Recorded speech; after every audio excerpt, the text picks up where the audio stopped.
আমরা গাড়ির পরে গাড়ি ফেলেই যাচ্ছিলাম আর প্রতিটা গাড়ি পড়বার সাথে সাথেই ব্লেক আরো নার্ভাস হয়ে পড়ছিল।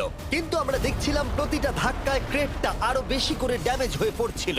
তোমার মাঝখানের ক্রেটটার অবস্থা কিন্তু খারাপ। এখন কন্টেনারগুলো ল্যাম্বোটাকে বাঁচাচ্ছে, কিন্তু সেটা এত হিট এবং গাড়িগুলোর ওজনে বেশিক্ষণ টিকে থাকতে পারবে না। আগের বারের ঘটনাটার পর আমি প্রত্যেকদিন সেটা নিয়ে ভেবেছি। এবার আমরা শেষ গাড়িটাকে ফেলবো। হ্যাঁ, পড়ে যাও, বাইরে পড়ো। এ বাবা, ভাই ওখানে তো 1000 ডিগ্রি উত্তাপ রয়েছে। গাড়িটা মনে হয় পুরো গলেই গেছে। ফায়ার এক্সটিংগুইজার আছে, তবুও জোরে দৌড়াচ্ছে। সাবধানে ব্লেক। আমি আসছি। ল্যাম্বো ঠিক আছে? এটা একদম ঠিক আছে, কিচ্ছু হয়নি।